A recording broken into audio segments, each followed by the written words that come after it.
Happy Sabbath. How are you all? I hope you all had a wonderful week. Tonight, I ask the Lord to continue to bless each one of you and your family with love, joy, peace, and His protection. Tonight, our topic is about Alan and James' marriage and their hardships.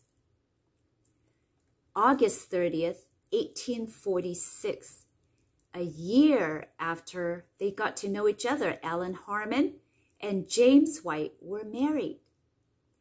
We would like to picture in our minds that James White, 25 years of age, and his bride, Alan Harmon, who's only 18, with a bouquet in hand, standing in a little white New England chapel, surrounded by parents, brothers, sisters, and close friends, as they listened to their pastor's homily and exchanged their wedding vows. But it was not like that. Sometime on this Sunday, August 30th, James Springer White and Miss Ellen Gu Harmer stood before Charles Harding, the Justice of the Peace, in Portland, Maine, and were married in the court. The marriage certificate preserved through the year is just a little slip of paper carrying a brief form with the signature of the one who officiated the wedding. While both James and Alan recognized the importance of the event, but they didn't think they would be together as married couple for 35 years because they thought that Jesus' second coming was around the corner. They recognized they had a lot to do in preparation for this second coming of Jesus, so they didn't think much about making the wedding festive. They did not plan a honeymoon or to buy the first home. And this is what James White wrote later. It has been in the good providence of God that both of us had enjoyed a deep experience in the Advent movement. This experience was now needed as we should join our forces and united labor extensively from the Atlantic Ocean to the Pacific. See, in their mind was all about getting the work done before Jesus comes. You know, they were very poor. Physically, they were not strong. They lacked the essentials that most young married couples have today.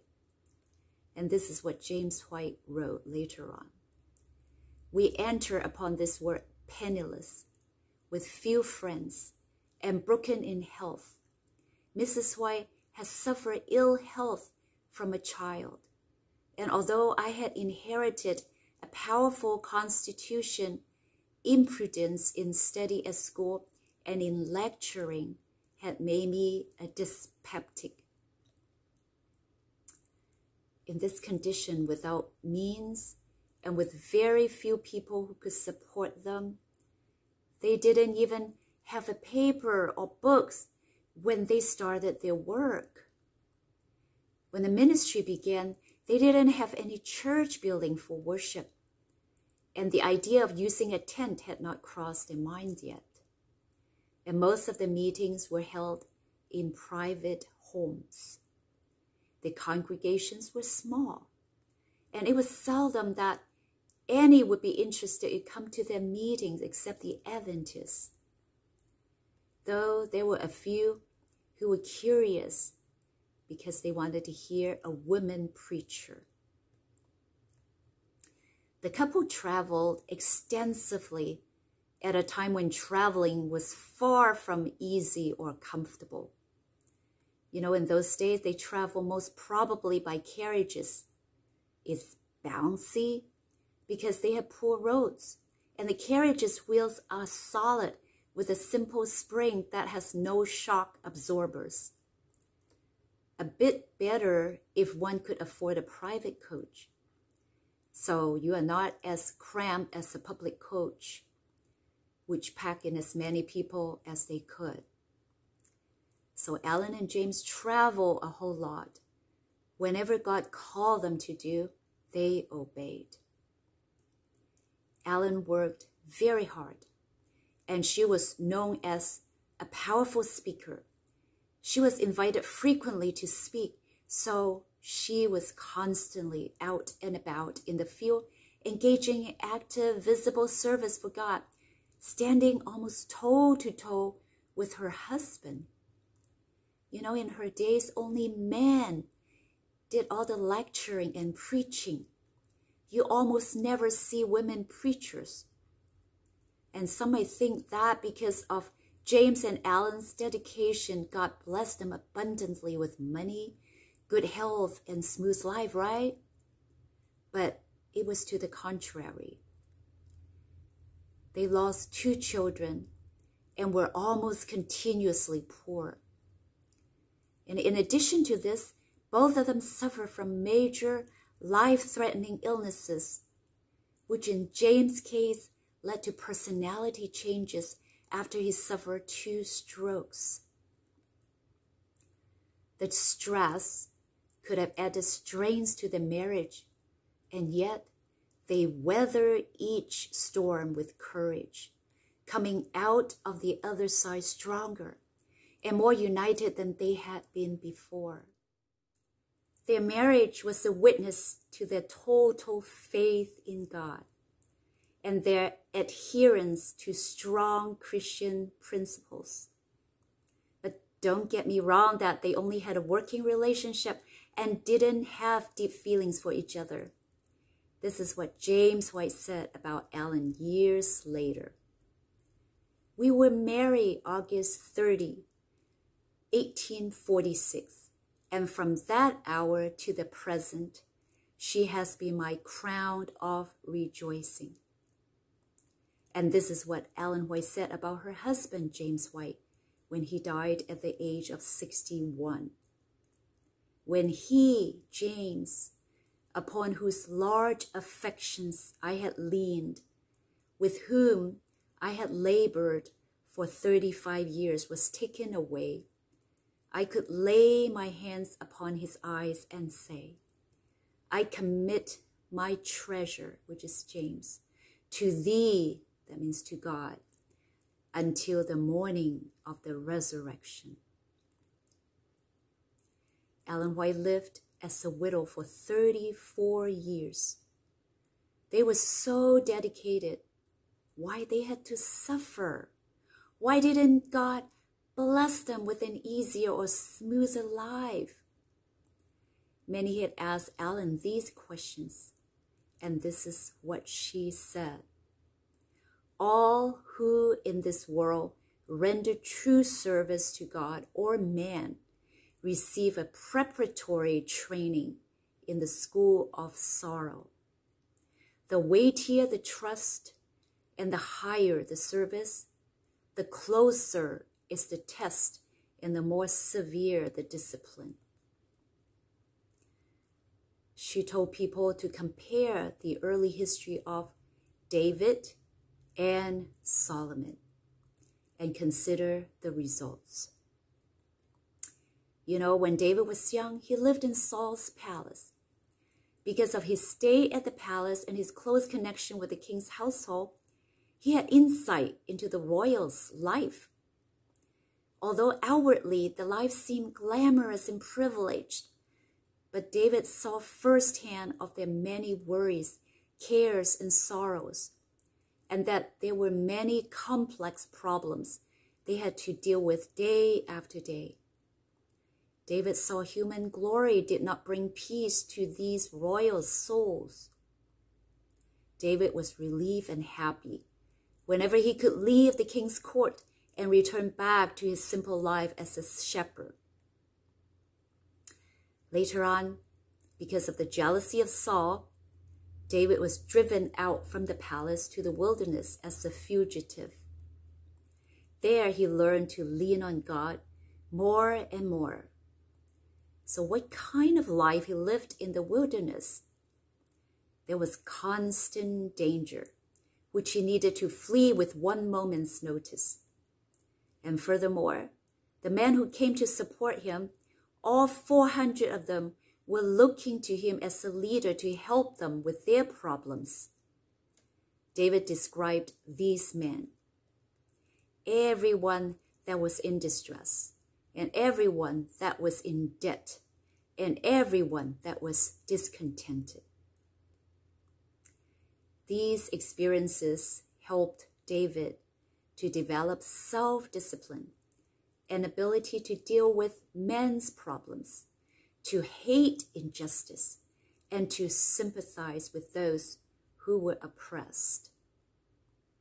Besides learning all this, David also learned to wait on God with patience. What do I mean by that? Let me explain. Scholars estimated that David was around 15 years old when the prophet Samuel, anointed him. And he was probably between 16 and 19 years old when he fought with Goliath. And after that, Saul hunted him for 4 years. And then he hid in Ziklag for 4 years. Finally, when he became king, he was 30 years old. You can read these in 1 Samuel chapter 16 to chapter 31. So during this lengthy period of time, David learned to find wisdom, support, and comfort from God. He learned that only by God's power could he come to the throne. Only in God's wisdom could he rule wisely. David went through his training in the school of hardship and sorrow. How did the scriptures describe him? That he executed judgment and justice unto all his people. However, the discipline of David's early experience was lacking in Solomon. Since early on in his life, Solomon seems to have more advantages and privileges than all others. Born as a prince, virtuous as a young man, and the beloved of his God. And furthermore, with God's blessing and promise, he ruled during a time of prosperity, wisdom, and honor. Foreign nations were in awe of his God-given knowledge and insight. But, there's always this but, right? But his pride of prosperity separated him from God. From enjoying communion with God, Solomon turned to find satisfaction in the good things of life. And this is what Solomon said about himself later on when he was old. I made me great works. I built me houses. I planted me vineyards. I made me gardens and orchards. I got me servants and maidens. I gathered me also silver and gold and the peculiar treasure of kings and of the provinces. I got me men singers and women singers, and the delights of the sons of men as musical instruments, and that of all sorts. So I was great and increased more than all that were before me in Jerusalem. And whatsoever mine eye desired, I kept not from them. I withheld not my heart from any joy, for my heart rejoiced in all my labor. And now when he became old, he said, Then I looked on all the works that my hands had wrought, and on the labor that I had labored to do. And behold, all was vanity and vexation of spirit, and there was no profit under the sun. And I turned myself to behold wisdom and madness and folly. For what can the man do that cometh after the king? Even that which hath been already done. I hated life. Yea, I hated all my labor, which I had taken under the sun. By his own bitter experience, Solomon learned the emptiness of a life when he put his priority on earthly things. So he listened to his wives and built altars to heathen gods, trying to find peace in his soul, but discover how empty was their promise. They couldn't give him what he was looking for, which was peace in the soul. So what happened in his later years? He became tired and yearning for something that earthly things couldn't satisfy. He described earthly achievements and wealth as broken cisterns or broken wells, which could not hold water. Denotes that the deep thirst within his soul was a yearning to be filled, and the things that he had been doing couldn't fill him. So with that realization, Solomon returned to God. And then he started to drink from the good well again, the fountain of life. And because of the evil deeds that King Solomon had sown, his descendants reaped evil consequences. But the life work of Solomon was not completely lost. Through the inspiration of the Holy Spirit, the history of Solomon's wasted years, along with the lessons of warning, were recorded. Were recorded for the future generation, recorded for us. At the end, through the discipline of suffering, Solomon returned to God. Ellen White said, "How glorious might have been his life's day had Solomon in his youth learned the lesson that suffering had taught in other lives." What Ellen White is saying is, if Solomon had early on had lessons of trials and hardship, perhaps his life would have been different. Perhaps it would have been even more glorious.